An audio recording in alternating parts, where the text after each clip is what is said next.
जोहार दोस्तों, बहुत बहुत स्वागत है। झारखंड सहायक आचार्य भर्ती को लेकर आज मैं आपको अपडेट देने वाला हूं। जी हां दोस्तों, जेएसएससी के बाहर में आप लोग देखिएगा बहुत ज़्यादा भीड़ लगा हुआ है और छात्र परेशान हैं। और आप लोग डेली न्यूज़ यदि देख रहे होंगे तो न्यूज़ में भी आपको देखने को मिल रहा होगा कि जेटेट पास अभ्यर्थी हैं जिनका नाम मेरिट लिस्ट से बाहर कर दिया गया है।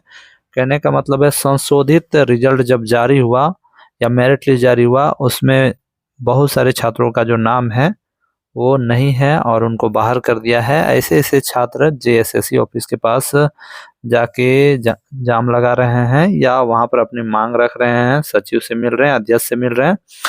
तो आज इसी विषय पे बात करने जा रहे हैं कि इसका जिम्मेदार कौन है और इनको मेरिट लिस्ट से बाहर क्यों किया गया है और ये जेएसएससी में क्यों भटक रहे हैं और क्या इनकी नियुक्ति हो पाएगी। इन्हीं तीनों टॉपिकों पे बात करेंगे। उससे पहले चैनल बने तो चैनल को अवश्य सब्सक्राइब कर लें। आप इस वीडियो को देखिएगा, उसके बाद पूरा समझ में आ जाएगा। खासकर वे जो जेएसएससी ऑफिस के सामने जाके अपना आवेदन दे रहे हैं, एप्लीकेशन दे रहे हैं, जिनकी करियर की बात है और ऐसे अधिकतर पारा टीचर हैं। और इनका क्या हुआ है मामला, इन्होंने क्या किया था कि अपनी कैटेगरी में, कैटेगरी कहने का मतलब है कि कोई ओबीसी कैटेगरी का आदमी है ना, उसने 78 मार्क्स लाया था। ठीक है, तो 78 मार्क्स लाया तो वो पास हो गया। ओबीसी कैटेगरी में 78 मार्क्स में पास था, है ना, या एससी कैटेगरी एसटी कैटेगरी में 78 में पास था, तो ये जेटेट में पास हो गया था। लेकिन जब झारखंड सहायक आचार्य भर्ती आया तो उसमें क्या उन्होंने किया कि उसमें उन्होंने उम्र में उन्होंने छूट ले लिया, क्योंकि पारा टीचर तो अधिकतर ज़्यादा उम्र के हैं, तो उन्होंने उम्र में छूट ले लिया। अब यहाँ पर जब एग्ज़ाम उन्होंने लिखा सहायक आचार्य भर्ती का, तो उसमें उनका ज़्यादा मार्क्स होने के बावजूद वो जनरल में नहीं जा पा रहे हैं। ज़्यादा मार्क्स होने के बावजूद वो जनरल में नहीं जा पा रहे हैं और उनको अपने ही कैटेगरी में फाइट करना पड़ रहा है। यानी ज़्यादा मार्क्स लाने के बावजूद भी उनको जनरल में नहीं जाने मिल रहा है और जनरल में नहीं जाने के कारण ओबीसी में उनका नाम नहीं आ पा रहा है। उसका रीज़न ये है कि ओबीसी में सीटों की संख्या कम है या अपने कैटेगरी में सीटों की संख्या कम है, इसलिए वो अपने कैटेगरी में नहीं आ पा रहे हैं। तो इसका रीज़न क्या है मैं आपको पूरा समझा दे रहा हूँ डिटेल में। ध्यान से सुनिए आप लोग, तो आपको समझ में आ जाएगा और आपको पता चलेगा कि आने वाले समय में भी आपको नियुक्ति मिल सकती है या नहीं।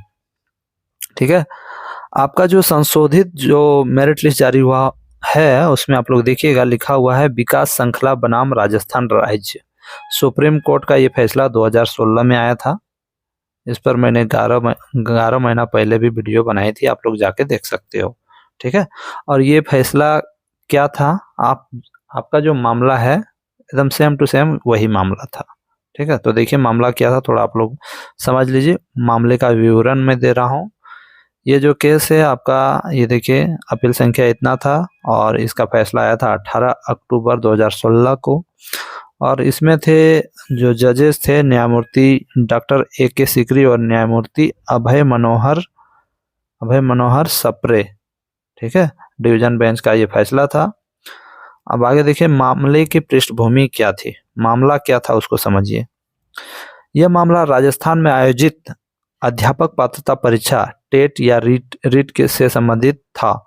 राजस्थान सरकार ने एनसीटीई के दिशा निर्देशों के अनुसार आरक्षित वर्ग एसटी एससी और ओबीसी के उम्मीदवारों को न्यूनतम उत्तीर्णांक में छूट दी थी। सामान्य वर्ग के लिए 60% अंक आवश्यक थे, जबकि आरक्षित वर्ग के लिए 55% या 50% अंकों पर भी उत्तीर्ण माना जाता था। विवाद यह था कि यह छूट वैध है और क्या ऐसे उम्मीदवार जिन्हें कम अंकों से उत्तीर्ण किया गया है, क्या वे बाद में सामान्य श्रेणी में जा सकते हैं। यानी किसी कैंडिडेट ने ओबीसी एसटी एससी अपनी कैटेगरी में पास किया है, जैसे झारखंड में 78 मार्क्स में पास था, है ना। अगर आप 78 मार्क्स लाते हो तो अपनी कैटेगरी में आप आ जाते हो, ओबीसी एसटी एससी। और अगर जनरल में जाना है, जनरल में यदि आपको जाना है तो 90 मार्क्स लाना था। ठीक है, तो क्या ये जब एग्ज़ाम लिखेंगे, फाइनल एग्ज़ाम लिखेंगे, तो क्या वे अनारक्षित कैटेगरी में जा सकते हैं, जनरल में जा सकते हैं। तो ठीक है, ये प्रश्न था।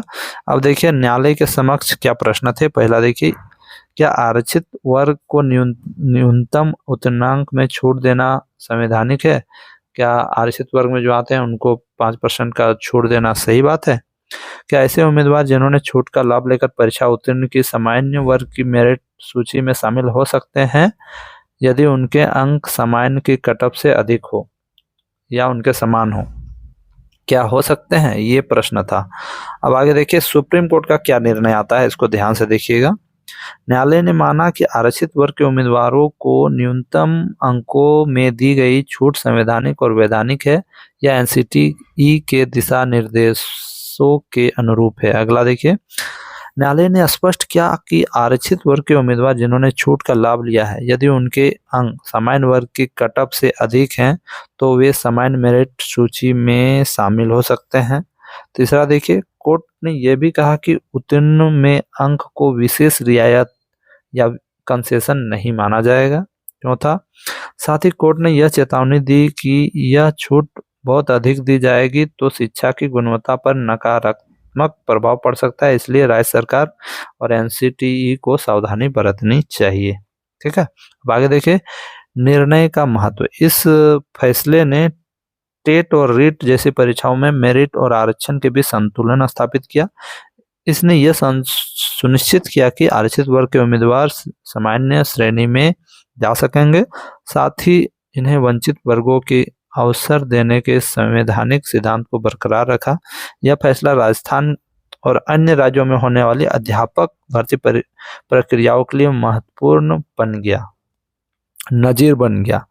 अब देखिए इसमें महत्वपूर्ण बिंदु जो है उसको देख लीजिए, यही चीज आप लोग को समझ में नहीं आ रहा है। इसमें एक महत्वपूर्ण बिंदु भी है, वो ये है सुप्रीम कोर्ट ने यह स्पष्ट किया कि कोई आरक्षित वर्ग का उम्मीदवार समान श्रेणी की मेरिट सूची में आना चाहता है तो उसने उत्तीर्णांक में दी गई छूट का लाभ लिया हो, केवल उत्तीर्णांक में दी गई छूट का लाभ लिया हो। यदि उन्होंने किसी अन्य प्रकार की छूट जैसे आयु सीमा यानी एज रिलैक्सेशन, प्रयासों की संख्या में छूट, ये नहीं होगा, प्रयासों की संख्या में छूट आदि का लाभ लिया है तो वो समान श्रेणी में स्थानांतरित नहीं किया जा सकेगा। आप लोग समझ गए? यानी कोई भी कैंडिडेट जो है, अगर जैसे एग्जांपल के लिए बता दूं, मैं ओबीसी कैटेगरी से हूं, मैंने टेट परीक्षा में लाया 85 नंबर, है ना, तो मैं जनरल कैटेगरी में जब मैंने सहायक आचार्य भर्ती का एग्जाम दिया तो मैं जनरल कैटेगरी में जा सकता हूँ। हाँ, लेकिन इसका एक कंडीशन है कि मैंने उम्र सीमा में छूट नहीं लिया। ठीक है, मेरी उम्र की सीमा देखिए 42 साल जो है आपका है ओबीसी का, तो मेरी उम्र की सीमा 42 से कम है, इसलिए मैं जनरल में जा सकता हूँ। लेकिन बहुत सारे लोग क्या हैं जो पारा टीचर हैं, उनके साथ ये प्रॉब्लम आ गया कि पारा शिक्षकों ने उम्र में छूट ले लिया, उम्र में छूट ले भी लिया और उम्र में भी छूट लिया, ऊपर से ओबीसी में भी है क्वालिफाई, ओबीसी में क्वालिफाई है 78 मार्क्स ही है, उम्र में भी छूट ले लिए, ओबीसी में भी आते हैं। तो ऐसे कंडीशन में आप जनरल कैटेगरी में नहीं जा सकते हैं, क्यों ना ही आपका मार्क्स जनरल से ज़्यादा होने के बावजूद भी आप जनरल में नहीं जा सकते हैं। तो बात इतना ही है, बात मोटा मोटी इतना ही है। जो पारा टीचर या वैसे कैंडिडेट जिन्होंने छूट लिया है 2 बार, उनको ये बात समझ में नहीं आ रहा है और ये जेएसएससी की चारों ओर चक्कर लगा रहे हैं। तो लगाते रहिए, अंतिम में आपका क्या होगा कि आप कितनों चक्कर लगाते लगाते थक जाइएगा। ये जो जजमेंट है, इस जजमेंट के अनुसार आपको नहीं लिया जाएगा, क्योंकि ये सुप्रीम कोर्ट का ही जजमेंट है। इस जजमेंट के अनुसार आप अपने ही कैटेगरी में जा सकते हो। आप ओबीसी हो, आपने ओबीसी में क्वालिफाई किया है, 78 मार्क्स लाया है, आप ओबीसी हो और आपने उम्र में छूट ले लिया है, तो आप ओबीसी कैटेगरी में ही फाइट कर सकते हो। आप जनरल कैटेगरी में नहीं जा पाओगे, क्योंकि ये सुप्रीम कोर्ट का ही जजमेंट है। तो इस बात को आपको समझना होगा, इसलिए आपका मेरिट लिस्ट में नाम नहीं है, क्योंकि ओबीसी कैटेगरी में जो सीटों की संख्या है वो बहुत ही कम है 500 प्लस है, 500 प्लस सीटें हैं ओबीसी में, और आपने ओबीसी से क्वालिफाई किया है, उम्र में भी छूट ले लिया है, और यहाँ 500 में आने के लिए आपको ज़्यादा से ज़्यादा मार्क्स लाना पड़ेगा। जितने ज़्यादा मार्क्स लाए हैं उनका नाम यहाँ पर है, और आपका नाम जनरल का कट ऑफ पार करने के बावजूद भी आपका नाम यहाँ नहीं आ पा रहा है, क्योंकि आपसे ज़्यादा मार्क्स लाने वाले बहुत सारे ऐसे छात्र हैं जिन्होंने उम्र में छूट लिया है, वो भी यहाँ पर आ चुके हैं। इसलिए मोटा मोटी ये बता दूं कि आप बहुत सारे ऐसे छात्र हैं जेटेट वाले जो बोल रहे हैं कि हम लोग केस करेंगे हाई कोर्ट में। आप क्या केस करोगे यार? ये जो आपको जो मेरिट लिस्ट से निकाला गया है, सुप्रीम कोर्ट के जजमेंट के कारण ही निकाला गया है, तो आपका केस निराधार हो जाएगा और ऐसे ही आप लोग हार जाओगे। हाँ, मैं जाते जाते ये कह दूं कि आपका तभी हो सकता है जब सीटें फुल नहीं हो रही हो, आपकी ओबीसी कैटेगरी में सीट बच जा रही हो, और सरकार ने यदि आपको मेरिट लिस्ट निकाल के बुला लिया तो आपका हो सकता है। बाकी बात आप कोर्ट कचहरी करके तो बिल्कुल ही नहीं ले सकते हो, क्योंकि यहाँ सुप्रीम कोर्ट के ही जजमेंट का हवाला दिया गया है, और ये सही है। आप उम्र का जो सीमा में आप एक बार छूट ले लिए, आप उधर एक बार आपका 50% आरक्षण भी ले रहे हैं, ऊपर से आप इधर 78 मार्क्स ही लाए हैं, तो आप सिर्फ और सिर्फ अपने ही कैटेगरी में फाइट कर सकते हो, जनरल में नहीं जा सकते हो। जनरल मतलब होता है सामान्य वर्ग। सामान्य वर्ग में कोई भी आदमी जा सकता है, लेकिन एक ही कंडीशन है कि आप दोबारा आरक्षण का फायदा नहीं ले सकते हैं, 2 बार आप छूट नहीं ले सकते हैं। ठीक है, तो बात यही है और कुछ नहीं है। बाकी बात आप लोग भटकते रहिए जेएसएससी ऑफिस। मुझे तो ये सब देख के बहुत ही अच्छा लग रहा है, क्योंकि आप लोगों का दिमाग भ्रष्ट था।